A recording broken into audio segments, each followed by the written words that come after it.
Bonjour, est-ce que ça vous arrive de perdre des choses? Moi, ça m'arrive. Ça m'arrive assez souvent. Je perds souvent mon téléphone. Et je suis obligé de m'appeler d'un autre téléphone pour trouver mon téléphone, espérant que je l'ai pas mis en mode silencieux.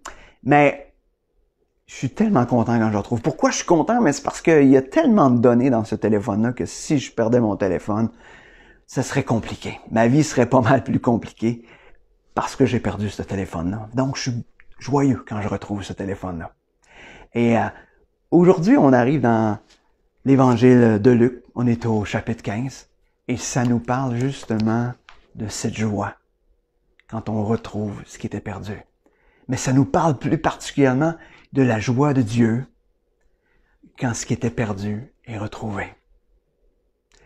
Et 3 histoires qui nous sont présentées. Première histoire, c'est l'histoire d'une brebis.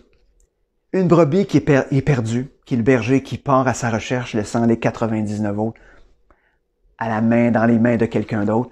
Et lui, il part à la recherche de cette brebis-là. Et on peut lire au verset 6, ça nous dit « Réjouissez-vous avec moi, car j'ai retrouvé ma brebis qui était perdue. » Le berger est tellement joyeux d'avoir trouvé cette brebis-là.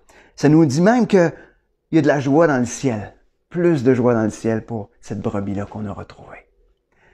L'autre histoire, c'est l'histoire d'une dame qui a perdu une drachme.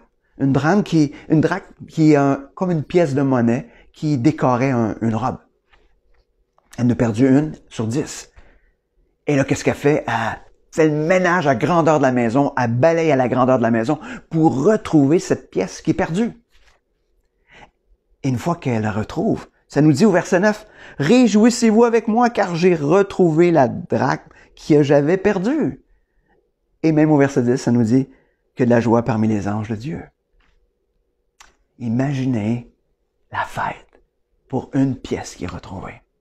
Et l'autre histoire, une histoire qu'on connaît bien, c'est l'histoire du fils prodigue, ou le fils perdu, qui s'en va dépensant toute sa part d'héritage dans la débauche. Et le père qui attend patiemment le retour de son fils.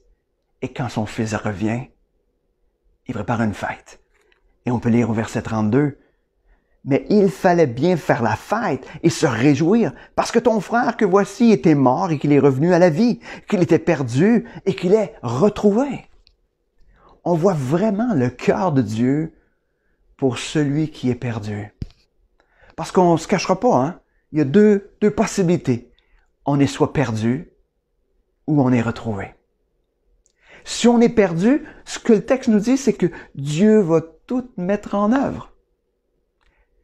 Tellement précieux comme la brebis unique qui est disparue, tellement précieuse qu'il va tout mettre son énergie, il va prioriser sur celui qui était perdu. Et comme une pièce qui est aussi perdue, ça nous montre comment Dieu va mettre tout en œuvre, tous les moyens en place pour être capable de découvrir ou d'aller chercher celui qui était perdu. L'histoire du Fils nous présente Dieu comme le Père qui attend patiemment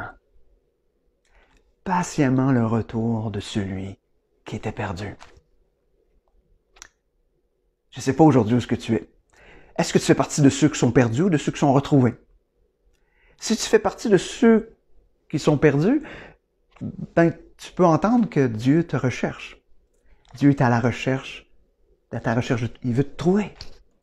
Et d'ailleurs, si tu es en train d'écouter cette capsule-là, probablement que Dieu est déjà en train de te chercher. Mais si tu fais partie de ceux qui sont retrouvés, Dieu nous invite à la fête. Nous invite à la fête de celui quand quelqu'un est retrouvé. Ou de se réjouir même du fait qu'on ait été retrouvé. Je suis capable, à travers cette histoire-là, de me rappeler, me souvenir qu'un jour, le 13 août 1982, Dieu est intervenu et il est venu me trouver, moi qui étais perdu. Il voulait que je me réjouisse. Et c'est bon de savoir que les anges se sont réjouis, Dieu s'est réjoui. Et tous ceux qui connaissaient déjà, tous ceux qui étaient déjà des retrouvés, pouvaient se réjouir du fait que j'étais perdu et que j'étais retrouvé.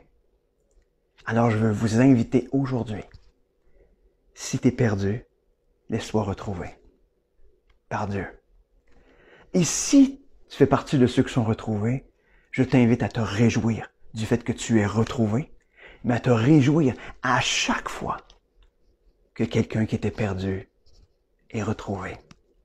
Et comme le Père le dit concernant le Fils qui était perdu, il dit, il était mort, il est revenu à la vie. De la même manière, on était mort sans Dieu et on est revenu à la vie avec cette vie merveilleuse avec Dieu. Donc, réjouissons-nous et laissons-nous trouver. Sur ce, bonne journée.